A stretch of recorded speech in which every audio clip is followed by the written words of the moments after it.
Saúdo a todos com a graça e a paz do Senhor Jesus, amém? Eu vou me aproximar um pouco mais de vocês, que assim nós ficamos, um pouco mais próximos, mas eu posso sentir mais o calor de vocês e vocês de mim. Amados, é uma alegria estar aqui com vocês hoje, Já conhecia o pastor Júnior e a sua família, E muito nos alegrou recebermos o convite para conhecermos, os demais membros da igreja que não conhecíamos. Somos todos irmãos em Cristo, Só moramos e frequentamos, às vezes, um lugar de culto diferente, mas somos todos da mesma família, E é sempre bom conhecer mais membros da família, Então, é um prazer para nós estarmos aqui com vocês essa noite.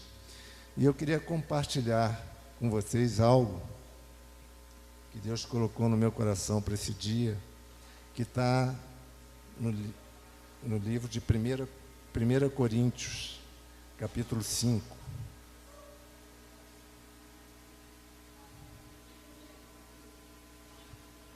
Coríntios, capítulo 5, a partir do versículo 6. Diz assim a palavra do Senhor: o orgulho de vocês não é bom. Vocês não sabem que um pouco de fermento faz toda a massa ficar fermentada? Livrem-se do fermento velho, para que sejam massa nova e sem fermento, como realmente são. Pois Cristo, nosso Cordeiro Pascal, foi sacrificado. Por isso, celebremos a festa, não com fermento velho, nem com fermento da maldade e da perversidade, mas com os pães sem fermento, os pães da sinceridade e da verdade. Amém? Amém. Vamos orar ao Senhor por um momento. Senhor, nosso Deus e Pai, mais uma vez nos achegamos a Ti, Senhor, sedentos e famintos, Senhor, do Teu alimento, da Tua água da vida. Pai amado, nós precisamos disso mais do que tudo. Pai, fala conosco nessa noite, ministra, Senhor, aos nossos corações. Vai, Senhor, àquele lugar que, Senhor, só Tu podes alcançar, Senhor.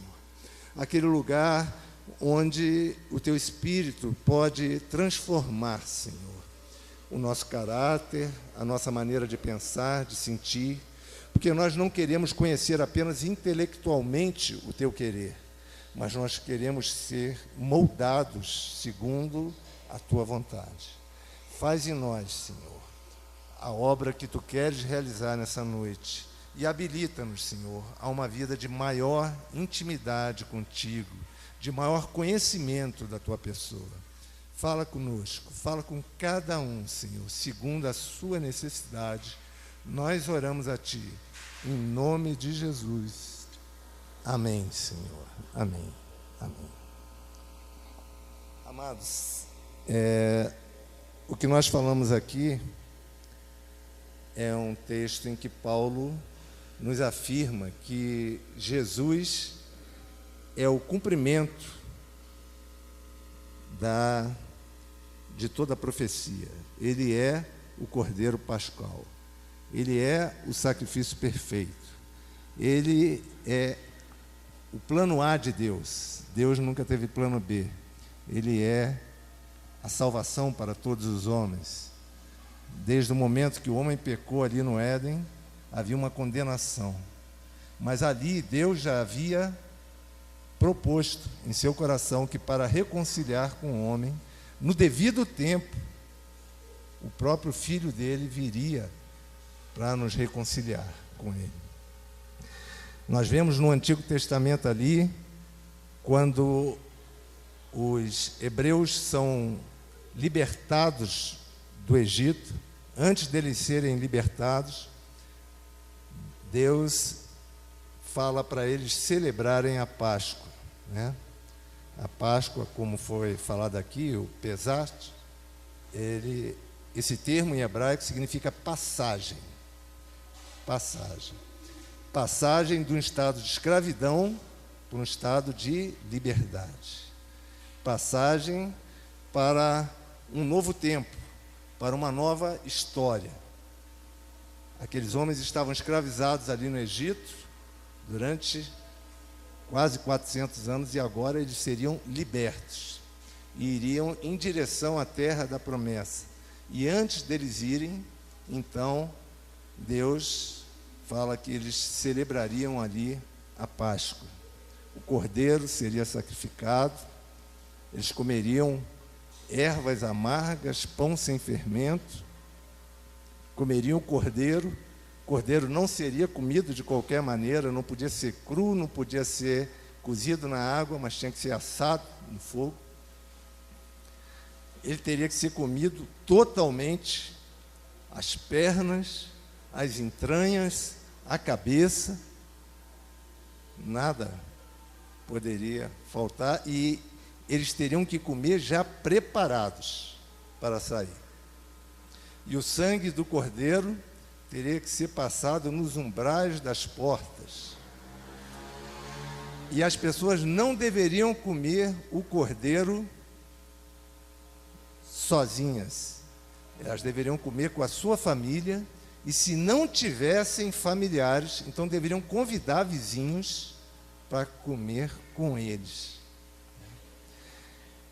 Tudo isso era sombra e apontava para o cumprimento profético em Jesus, porque ali estava sendo oferecido o sacrifício de um animal, que tinha que ser um animal escolhido, sem defeito, sem mácula, sem nada, já apontando para o sacrifício de Jesus, que é o homem perfeito, o Deus que encarnou, que viveu entre nós, mas viveu como homem na carne, suportou todas as coisas e venceu o pecado na carne, para que nós fôssemos reconciliados com Cristo. Aquele cordeiro deveria ser sem defeito, mas ali era um sacrifício de um animal. Então aquele sacrifício ele precisava ser repetido tantas e tantas e tantas e tantas vezes. Jesus, ele faz uma vez o sacrifício e pronto. Ele cobre todos os pecados de todos os homens que viveram na esperança da promessa. Ele cobre todos os pecados daqueles que vivem já ali, experimentando a promessa na época de Jesus, e todos os que vieram depois e que creram que Ele é quem Ele disse que era, o Filho do Deus vivo. Então, Jesus é o cumprimento dessa profecia, né?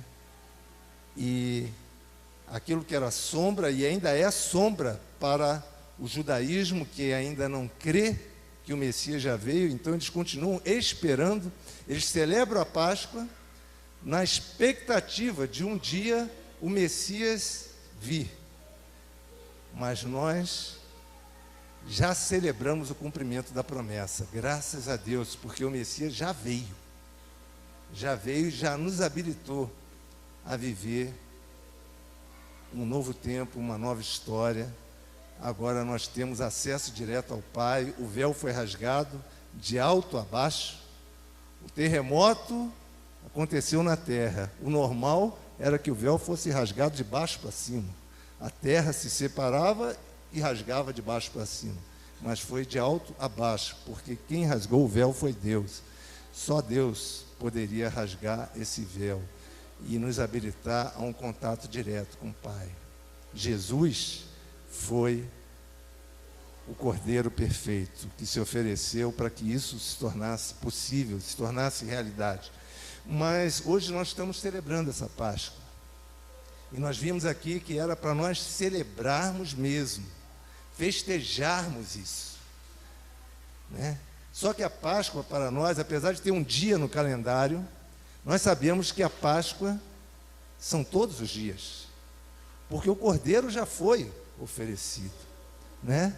E nós já estamos preparados, né? Nós já estamos em todas as condições para seguirmos nessa jornada, né? Rumo à terra prometida. Então, todos os dias para nós, na verdade, são dias de celebrar a Páscoa, de festejarmos, né, o que Jesus fez por todos nós, né? Muitos professam um desejo, na verdade é um desejo interior quase de todas as pessoas, que gostariam de ser amadas de tal maneira que uma pessoa pudesse se oferecer sua própria vida por amor a ela. Mas o bom é que Jesus fez isso, né? E não é qualquer pessoa. O próprio Deus, por amor de mim, por amor de você, por amor de cada um de nós, Ele se ofereceu, né? Ele morreu, mas Ele ressuscitou, né? A morte não era poderosa para retê-lo, né? O amor venceu a morte, definitivamente. Então, nós temos todos os motivos para celebrarmos, para festejarmos. Mas a Páscoa nos traz alguns ensinamentos, que eu vou tentar passar o mais rapidamente possível, mas que são ensinamentos preciosos para nós. Quando aqueles elementos da Páscoa, quando aquelas ordenanças de como deveria ser celebrada a Páscoa foram transmitidas, elas ali significavam algo físico. Como quase tudo no Antigo Testamento é físico. O altar do sacrifício, todo o sacrifício, a tenda, como é que seria, o santuário, o altar do incenso, tudo ali era físico, mas tudo apontava para uma realidade espiritual muito maior. E hoje nós temos esse conhecimento, né? O mistério que teve oculto por tantos séculos foi revelado a nós, né? Jesus, quando Ele se oferece por nós, então Ele revela tudo que estava encoberto nas Escrituras para os homens, né? Então, nós sabemos disso, mas nós não basta sabermos, nós temos que vivenciarmos, experimentarmos isso nas nossas vidas, né? E o ensinamento ali sobre aquelas ordenanças da Páscoa, eles são muito úteis para nós. A primeira coisa que eu queria ressaltar com vocês ali a respeito daquelas ordenanças é que o cordeiro, aquele cordeiro que ia ser oferecido, ele teria que ser ali, como nós falamos, compartilhado, né? Ele não seria comido sozinho. E isso nos fala de algumas coisas muito importantes, porque nós vivemos um tempo em que muitas pessoas acham que podem comer do cordeiro sozinho. Eles acham que não precisam de igreja, não precisam de ninguém. Eles acham que eles podem sozinhos cultivarem um relacionamento, se alimentarem do cordeiro e seguirem a sua própria vida. Mas isso não é uma realidade possível. Quando o Senhor estabelece que nós seríamos um corpo, que nós seríamos membros de um corpo, e nós sabemos que um membro não tem vida sozinho, um braço não vive sozinho, uma perna não vive sozinho, um olho não vive sozinho.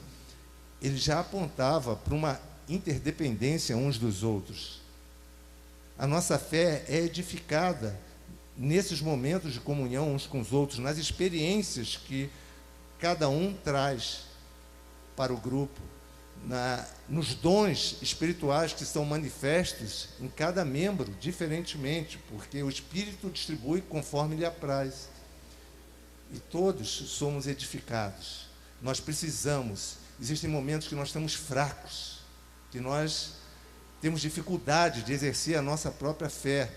Parece que as nossas experiências passadas ficaram tão pequenininhas e tão distantes.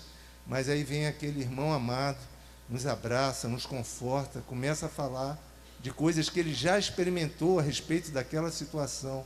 E nós somos fortalecidos. Nós precisamos uns dos outros.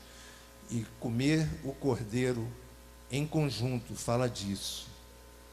O cordeiro é o próprio Jesus, é a própria palavra, porque Ele é a palavra, Ele é o caminho, Ele é a verdade, Ele é a vida. Ele é tudo. Comer do cordeiro fala dessas coisas. Então, era para ser compartilhado. Tudo aquilo que Deus nos dá é para nós compartilharmos, né? Aquele que recebe e retém, né? Ele começa a ter problemas na vida, porque tudo que Deus nos dá é para fluir através de nós. Quando Jesus falou de como seria a experiência que nós teríamos a partir do momento que nós o recebêssemos, ele disse: rios de águas vivas fluirão do seu interior. Fluirão, não serão represados. Fluirão.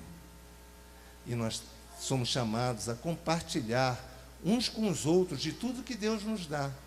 São experiências, são revelações na sua palavra, os dons que Ele nos dá, os talentos. Em uma outra situação, o Senhor nos fala que nós não podemos enterrar os talentos, né? Nós temos que frutificar com esses talentos. Tudo isso fala desse compartilhar, desse fluir que jorra para a vida eterna, né? E Deus não nos dá por medida, Deus nos dá sempre abundância. Nós nunca podemos achar que aquilo que nós vamos dar vai faltar para nós. Aquilo que nós damos só gera em nós mais ainda, né? Então, essa é a primeira coisa que eu queria chamar a atenção, né? Nós vimos também que aquele sangue seria passado ali na verga das portas. Essa era a 10ª praga que viria sobre o Egito. Nós vemos que nas 9 primeiras pragas, a praga só atingiu os egípcios e os hebreus não precisaram fazer absolutamente nada. Eles continuavam levando sua vida normal e a praga só atingiu os egípcios. Mas essa 10ª praga, ela foi diferente. Eles tinham que comer o cordeiro, as ervas amargas, os pães asmos, e tinham que passar o sangue na porta. Se o anjo da morte, quando viesse passar para matar os primogênitos, mesmo na casa dos hebreus que não tivesse com aquele sangue na verga, haveria morte. E aquilo foi muito bem transmitido ali, para que os hebreus não sofressem a perda dos seus filhos amados.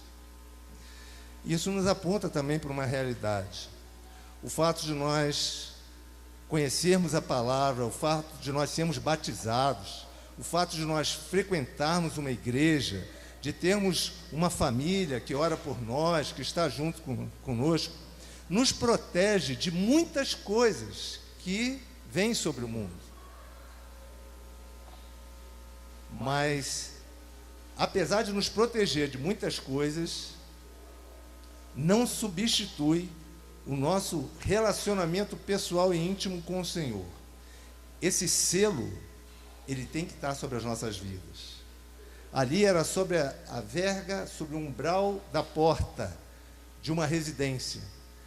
Mas Deus diz que nós, cada um de nós, hoje, somos templo, somos santuário do Senhor. Somos casa do Senhor, casa de habitação do Senhor. Então tem que estar sobre nós. Não basta estar sobre o seu cônjuge, não basta estar sobre o seu filho, sobre o seu pai, sobre o seu pastor. Ele tem que estar sobre a sua vida. Cada um de nós tem que estar selado. E é o sangue do Senhor que nos justifica. Nós não temos justificação própria. Nós não temos salvação em nós. E não é o fato de nós frequentarmos ou professarmos algo que nos habilita a isso. Porque a palavra da fé, ela tem que estar selada no coração do homem, né? Se crer no seu coração e confessares com a tua boca, mas esse crer no coração não é simplesmente eu creio intelectualmente. É um creio que produz vida. É um creio que permite, dá liberdade ao Espírito de vir e agir na sua vida. Como nós falamos, a passagem do estado de escravidão para o estado de liberdade é um momento em que você se predispõe a escrever uma nova história. Só que essa nova história não é mais escrita por você. O problema sempre do homem foi que ele quis escrever a sua própria história. Ele quis ser dono da sua própria vida, da sua própria vontade. E Deus nos chama e nos convida para nós deixarmos Ele escrever a nossa história. E Deus é maravilhoso e nós temos que confiar. Não existe ninguém mais capacitado para escrever uma boa história a nosso respeito do que aquele que nos criou, do que aquele que nos planejou muito antes de nós virmos à existência. Deus tem coisas maravilhosas preparadas para nós, para cada um de nós. O problema maior do homem sempre foi essa rebeldia. O pecado original de Adão e Eva não é como alguns falam, eles comeram da maçã e ali eles pecaram, cometeram imoralidades ou isso, aquilo. Não. Eles foram seduzidos por uma palavra: vocês comam desse fruto que vocês vão ser igual a Deus.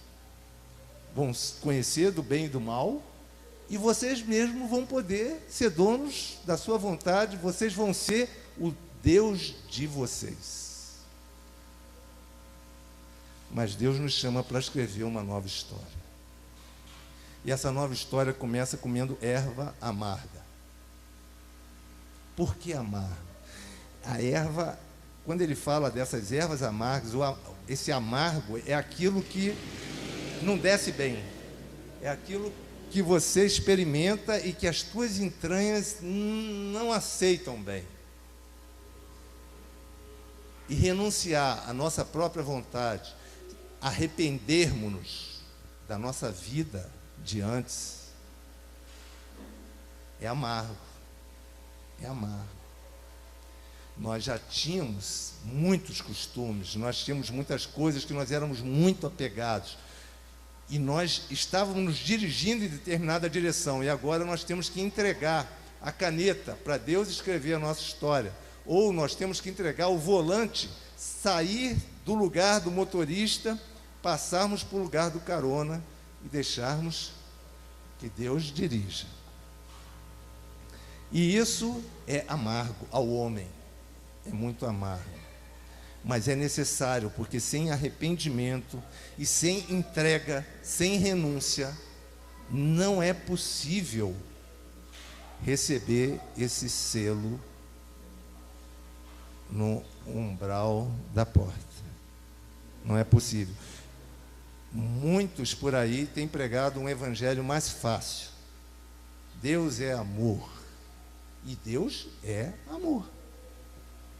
E Deus te ama como você é. E Deus te ama como você é. Então, podem vir e podem continuar vivendo da sua maneira, desde que sigam determinadas regras aqui que nós vamos passar para vocês. Não. Aí, não. Deus te ama. Venha como você está. Mas se arrependa. Mas se arrependa, entregue sua vida agora ao controle de Deus. E deixa Deus dirigir. E os princípios de Deus são os princípios de Deus. Ele fala: coma o pão sem fermento. O fermento, Jesus, quando falou do fermento, ele falou claramente: olha, não comam do fermento dos fariseus. Eles pensavam que era o pão que os fariseus iam dar, mas não era o pão. O pão não tem problema, o trigo fala da própria palavra de Deus. O problema é o fermento, porque o fermento é do homem. O fermento incha artificialmente o pão. Ele dá uma aparência, dá um volume, mas ele não tem substância. Ele não tem substância. Ele traz engano. Ele traz um monte de coisas que nos desviam do propósito de Deus. Tudo aquilo que é construído sobre a rocha, e que não vem do próprio Espírito de Deus, não é para ser edificado. Quando nós edificamos coisas dos homens, nós começamos a ter problemas. Então, não importa, para Deus pouco importa se você frequenta a igreja X, Y ou Z, se você tem um cargo naquela igreja, se você é dizimista, fiel, se você tem tantas contribuições para obras sociais, nada disso importa se você não o tem como Senhor da sua vida. Então, é sem máscara, sem hipocrisia, porque as pessoas, muitas vezes, são anjos dentro da igreja, mas na sua vida pessoal, são muito diferentes. E essa máscara era muito comum, e ela é comum em todo o mundo secular. As pessoas hoje vivem num mundo extremamente competitivo, onde a imagem que elas vendem é determinante aonde elas podem chegar. E nós criamos muitos artificialismos. Mas como nós lemos, o pão tem que ser sem fermento. Não importa a aparência, Deus vê o coração. O profeta foi ungir o rei para Israel, ele entrou ali, Deus já tinha dito que seria o homem que ele ia indicar. Mas quando Samuel entra ali na casa do pai de Davi, ele já olha para o primeiro, vê um homem alto, forte, guerreiro, e fala, já é esse. Você vê, mesmo o profeta já estava sendo induzido. E nós, muitas vezes, vamos atrás de aparência. Mas Deus não vê assim, Deus vê o coração. Então não adianta, diante de Deus, você querer ostentar o que você não é. Você pode enganar a mim, pode enganar o pastor Júnior, você pode enganar a sua esposa, pode enganar toda a sua família, mas ninguém engana a Deus. É sem hipocrisia e sem sofisticação, sem... Tudo isso é bobagem. O Evangelho de Deus é simples. Paulo falou, eu reputo tudo aquilo que eu tinha, todo o meu status e toda a minha pretensa sabedoria secular, tudo que eu tinha eu reputo como nada, diante da descoberta do Evangelho, diante da descoberta de quem Jesus é e de tudo aquilo que Ele me revelou sobre Ele. Amados, e o que nós precisamos é disso. É disso. O cordeiro tem que ser comido por inteiro. Ah, esse é um outro problema. Por inteiro. Porque nós temos predileções. Existem certos textos da Bíblia que nós gostamos muito. Existem outros que nós achamos que não são para o nosso tempo, ou que não são aplicáveis a nós, ou que eles têm sido interpretados de uma maneira muito radical. Mas, amados, a palavra é a palavra. E em Romanos nós vemos Paulo nos orientando pelo Espírito Santo que nós não podemos nos amoldar aos valores do presente século, mas devemos transformar a nossa mente, experimentar a renovação da nossa mente. Agora, isso não acontece por um raio. Nós não oramos, Deus, transforma a minha mente. Aí, de repente, você está dormindo, aí você acorda, tem a mente transformada. Não. Eu percebo as coisas que estão ao meu redor e eu leio a palavra. E eu me exponho à ação do Espírito Santo. E confronto aquilo que está sendo posto com aquilo que a palavra revelada pelo Espírito me diz. E eu digo, isso convém, isso não convém. E assim, cada vez que eu me exponho a esse confronto, a minha mente vai sendo transformada. Dia após dia. Isso é um processo, né? Nós recebemos a Jesus às vezes, num ato, num momento você se entrega a Ele. Mas a caminhada é uma jornada. A caminhada é uma jornada. E a cada dia nós temos que nos expor mais e mais a palavra. Ele falou que nós tínhamos que comer as pernas, as entranhas e a cabeça. E nós vamos ver na palavra que nós devemos andar como Jesus, porque Ele é o caminho. Ele diz, ó, a tua palavra é lâmpada para os meus pés, e Ele é a palavra. Então nós devemos caminhar nos mesmos passos que Jesus anda. E isso fala das nossas atitudes, da nossa trajetória. Nós estamos caminhando, né? Enquanto nós não chegarmos à terra prometida, é tempo de caminhar. Mas a palavra fala, nós temos que ter a mente de Cristo. Isso fala de comer a cabeça. Nós temos que ter a mente de Cristo, né? Mas Ele é a verdade. Então, na nossa mente, como diz em Filipenses, tudo aquilo que for nobre, tudo aquilo que for louvável, tudo aquilo que for de valor diante de Deus, tudo aquilo que realmente for virtuoso, seja isso que ocupe os vossos pensamentos. Nós não devemos alimentar na nossa mente pensamentos carnais. Nós não devemos alimentar, né, a ganância, a cobiça, a inveja e tantas coisas que tantos males nos trazem. Nós devemos cultivar aquilo que é nobre, virtuoso, louvável, agradável, aquilo que traz paz, aquilo que traz conciliação entre os homens, aquilo que edifica. É isso, né? Mas fala das entranhas, porque a palavra diz que nós devemos ter em nós os mesmos sentimentos que havia em Jesus. Então, a mesma compaixão, a mesma generosidade, a mesma capacidade de amar, de se entregar, amar como Jesus amou.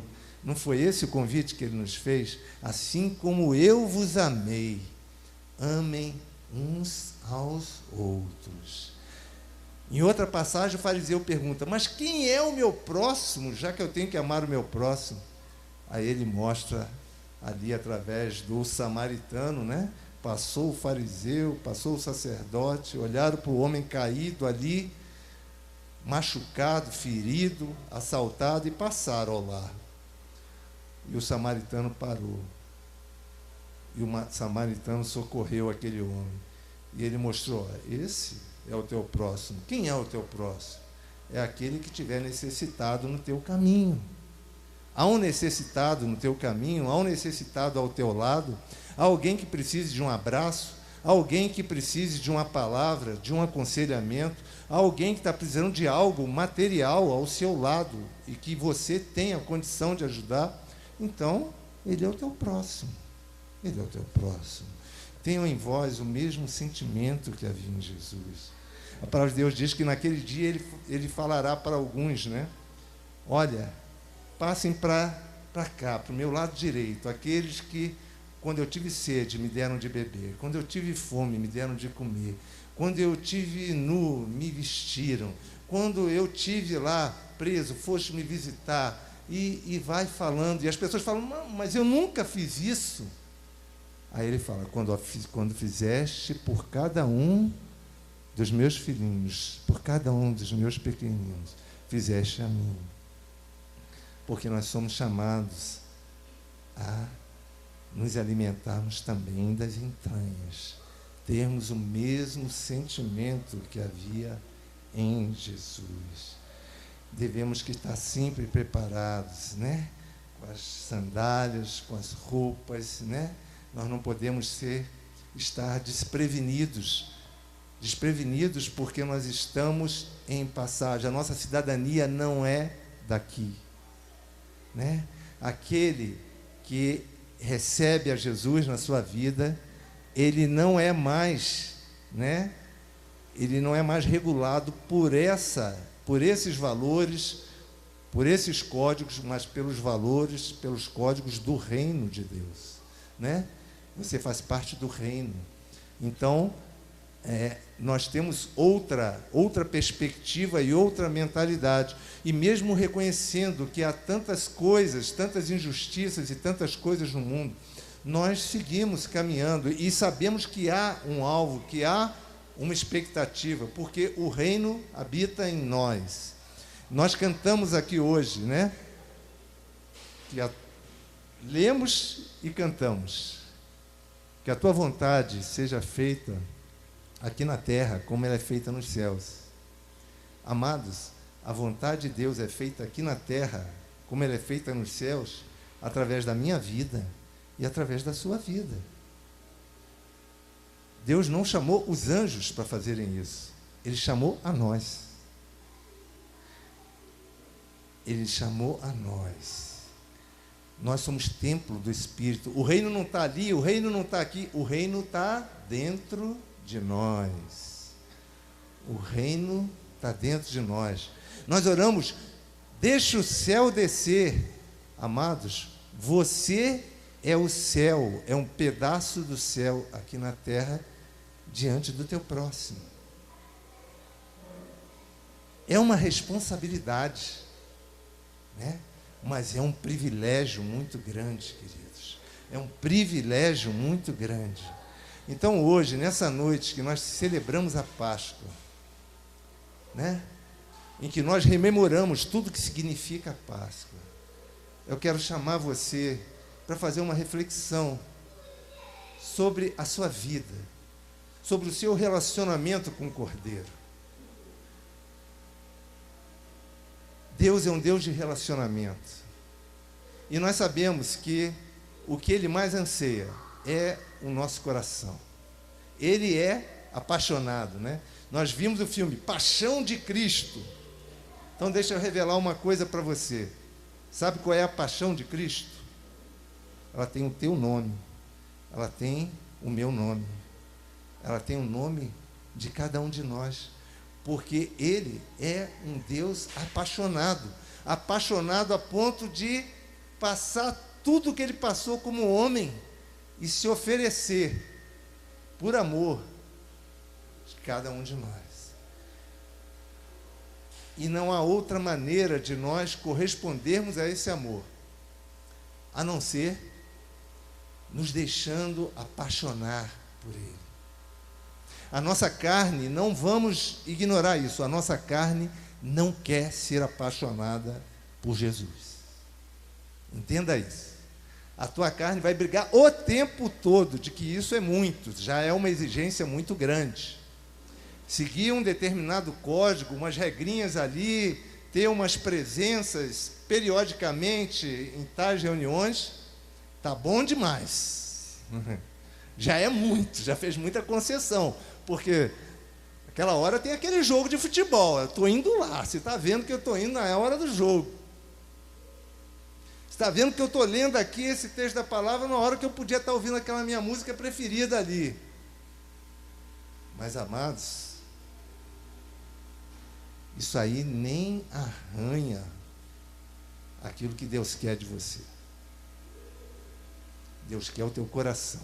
Aquilo que não vem de dentro, não tem como agradar. Como foi falado aqui, a contribuição tem que ser com alegria. Porque quem vem aqui contribui com pesar, achando que esse dinheiro podia ter sido retido para alguma coisa, ou que podia ser empregado de outra forma, melhor não contribuir. Porque tudo que nós fazemos para Deus tem que ser com alegria. E o problema não é nem contribuir, é porque nem o fato de vir até aqui não está adiantando nada, né? Porque toda a nossa religiosidade não significa absolutamente nada para Deus. Deus nos chamou para sermos seguidores de Jesus. Deus não nos chamou para colocar uma placa, ter um nome. Nós fazemos isso porque comercialmente, para ter um CNPJ, como o pastor está fazendo, tudo é preciso que haja um nome, é preciso, aluga-se um lugar, porque é preciso para poder reunir mais pessoas naquele espaço. Mas o que Deus nos chamou é para termos um relacionamento com Ele, sermos seguidores de Jesus. Esse é o único evangelho, não há outro. Tem pessoas se iludindo e achando que a sua igreja, a sua placa, a sua denominação tem mais valor que a outra e que ela é o único caminho, a verdade e a vida. Tem uns que acham isso.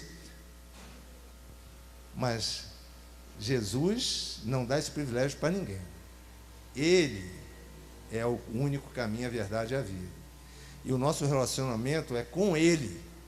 Ninguém pode substituir esse relacionamento pessoal que você deve ter, que eu devo ter, que cada um de nós deve ter com Jesus. Então, hoje, quando nós celebramos esse ato de amor maravilhoso, esse ato que nós não podemos descrever com palavras, a grandeza dele, porque nós nem conseguimos compreender o que significa um Deus esvaziar de toda a sua glória, um Deus que criou o tempo, que criou o espaço, que criou tudo isso que você olha para cima e vê numa noite estrelada.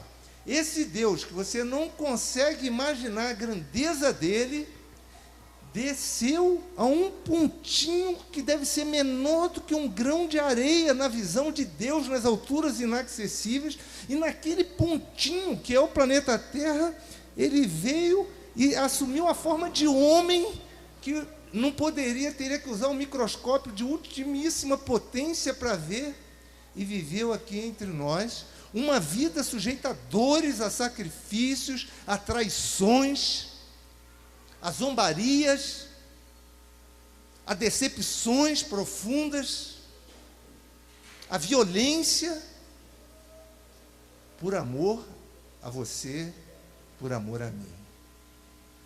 Que nós possamos refletir sobre esse amor tão grande e procurarmos refletir se nós, como nós estamos retribuindo esse amor. Nós temos que fazer valer a pena, né? Hoje, essa semana nós vimos um vídeo do pastor Tiago, que é faça valer a pena. E ele estava falando da nossa própria vida aqui, nos nossos ambientes, nos nossos relacionamentos. E é importantíssimo também, obviamente, mas muito mais ainda no nosso relacionamento com Jesus. Nós temos que fazer valer a pena, amados. Ele te ama. Ele te ama de uma forma que teu pai aqui na terra não te ama, que o teu cônjuge não consegue, por mais que ele queira, que teu filho, que teu irmão, que teu pastor. Ele te ama de verdade, te ama com uma intensidade que você não consegue dimensionar. É esse Deus amoroso, carinhoso, que te chama, que te atrai com laços de amor para um relacionamento com Ele. Que possamos, amados, aprofundarmos o nosso relacionamento.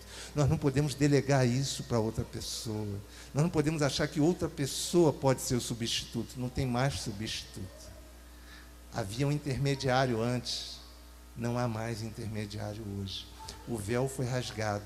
Agora você vai diretamente. Que possamos usufruir melhor desse privilégio, usufruir melhor dessa liberdade que temos em Cristo. E possamos viver a cada dia aqui, fazendo a vontade de Deus aqui na terra, como ela é feita nos céus. Fazendo com que as pessoas olhem para mim, olhem para você, e elas vejam um pouco de Cristo. Cada vez mais de Cristo, menos de nós. Cada vez mais de Cristo, menos de nós. Como João disse, quando viu o Cordeiro de Deus que tira o pecado do mundo, ele disse: convém que ele cresça, que eu diminua. Que a cada dia nós possamos acordar pedindo: Pai, que tu cresças em mim, que eu diminua. Que tu cresças, que eu diminua. Até aquele dia glorioso chegar, porque assim como ele morreu, ele vai voltar. E não falta muito, e vai nos buscar. Então sim, não haverá mais dor, não haverá mais lágrima, não haverá mais luta contra o pecado, não haverá mais nada disso. Mas nós podemos já experimentar um pouco desse reino aqui, agora, quando nós deixamos Deus nos conduzir, quando nós deixamos que fluir de dentro de nós todo o amor de Deus, quando nós deixamos que Deus viva em nós e que Ele escreva a cada dia a minha história, a tua história. E é uma história bonita, e é uma história que tem um final feliz, e é uma história que tem frutos, e é uma história que com certeza agrada ao nosso Pai, ao nosso Deus. Amém? Que Deus nos abençoe, queridos. Amém.